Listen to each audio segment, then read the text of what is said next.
The Democratic-controlled U.S. Senate could vote soon on the Equality Act, a measure that will arm the LGBTQ and abortion lobbies with the force of federal law to advance their plans. President Biden supports the House-approved bill that will prevent the Religious Freedom Restoration Act from being used as a legal defense against alleged violations of the Equality Act. Dr. Robert Gagnon is a leading voice against the Equality Act. He explained his opposition to the legislation during remarks at the 2019 Illinois Family Institute Worldview Conference at the Village Church of Barrington.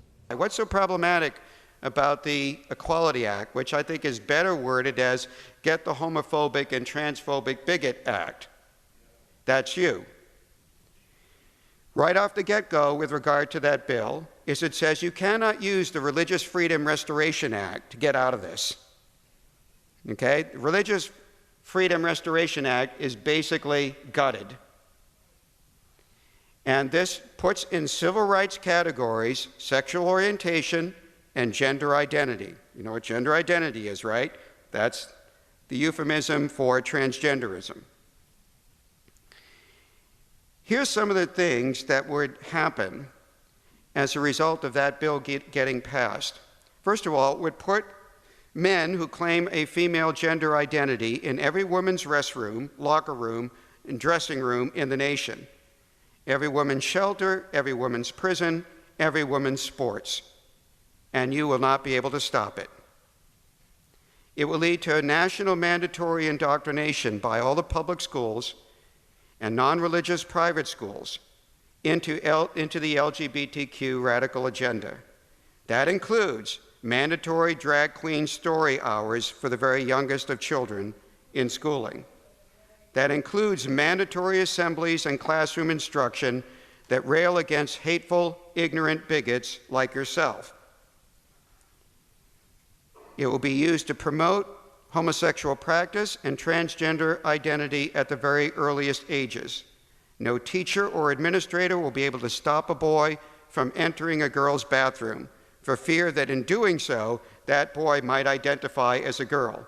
Because this bill does not require for transgenderism that there be any outward change in the person's appearance.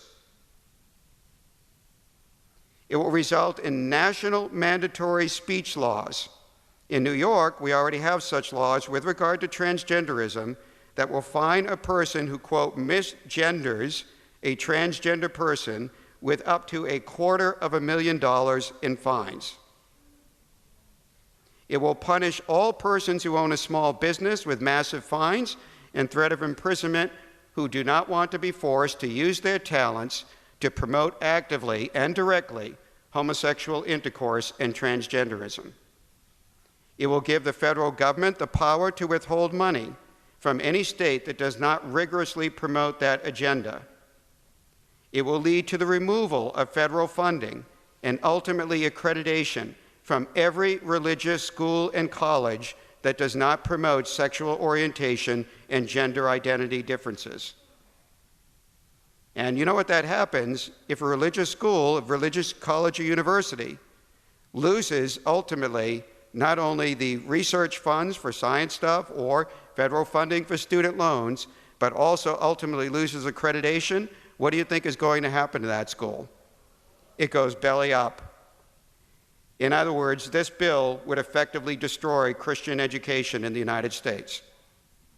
And yet we actually have Christian educators in schools, including in places like Wheaton, that think that the worst thing that could face us is to have Donald Trump reelected. And I'm thinking, you even realize you're going to end up losing your job? I know what it is to lose a job. It's not a pretty thing, not a happy story. It will give the state the power to remove your own children from your own home and prosecute you for child abuse if you do not affirm your child's transgender wishes to be called by the name or pronouns at odds with their biological sex. Can you imagine the state taking your children out of your home? It will ban any sexual orientation change therapy or indeed any attempt to deter people from engaging in homosexual practice or transgender change. It will force all businesses and public universities to implement sexual orientation and gender identity affirmative action hiring programs. It's not just enough to give equal grounds. Affirmative action hiring, it's actually a plus. Right now, in the Ivy League schools, it's a plus for your application if you identify as LGBTQ. It's not even won't do you harm, it will actually do you good to put that in.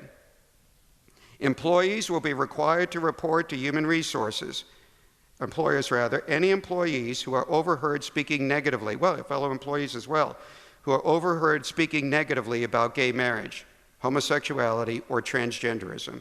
You will be reported to HR and dealt with accordingly. Even if you only post on social media outside of the workplace, you will be so reported for creating an unsafe environment in the workplace. It will force doctors and nurses, even at Catholic hospitals, to perform, quote, sex reassignment surgery, even to minors. It will force health professionals who attempt to warn youth and adults about the damaging effect of puberty blockers or transgender surgeries will be fired. It will put churches in jeopardy of losing their tax-exempt status. See Beto O'Rourke for that. By the way, in that Democratic primary where he said that any church that does not promote homosexual practice and transgenderism should lose its tax-exempt status, no other Democrat contender rebuked him. They just don't have the guts to say what they want to do because they still feel they need to get elected. Beto found out you can't get elected and say that view overtly. They just hold it secretly at this particular point in time. And they will make church buildings accessible for functions promoting homosexuality and transgenderism, including gay marriage, if you allow your building to be used for anything other than strictly church purposes. It will require all charities and adoption agencies not to practice sexual orientation and gender identity discrimination in their hiring and in their distribution of services. It will compel law enforcement agencies, courts, and medical research studies to categorize transgender persons by their pretend sex. It will exclude from all political, corporate, academic, professional, and judicial hiring and appointments. Have I given enough elements there? Anyone who is not a cheerleader for all things gay and transgender. Commitment to treat people equally in the performance of one's duties will not be enough. One must declare unequivocal support for the LGBTQ agenda and reject any association with and any donations to any churches or parachurch organizations, schools, charities, clubs, and social outreach programs that do not support that agenda. If they find in your background that you did, even 10, 15 years ago, that will be grounds of not being hired or being fired. Now, there's more, but I think that's enough. And people tell me this is not the big issue that we now need to address in our voting. When you say that, you either don't know what you're talking about, or you yourself have come to a view about homosexual practice and transgenderism which does not reflect the biblical viewpoint of the matter. These elements indicate cracks in the evangelical church, and they indicate a necessity on the part of pastors to preach regularly about the importance of sexual purity, because the last bulwark to educate people in the United States over these issues is the church. And if the church will not do it, then nobody will. I will grant you that you run a risk for doing so, but I will also tell you will never be a better time in the future than now to do it, because it will only get worse. So everybody, the old scriptural adage, metaphor, gird up your loins and prepare for battle. Thank you. Dr. Robert Gagnon during the 2019 Illinois Family Institute Worldview Conference. Dr. Gagnon is the author of The Bible and Homosexual Practice, and he's professor of New Testament theology at Houston Baptist University. Pray and call Senators Dick Durbin and Tammy Duckworth. Ask them to vote no on the Equality Act. For their phone numbers, click Officials Finder at IllinoisFamily.org.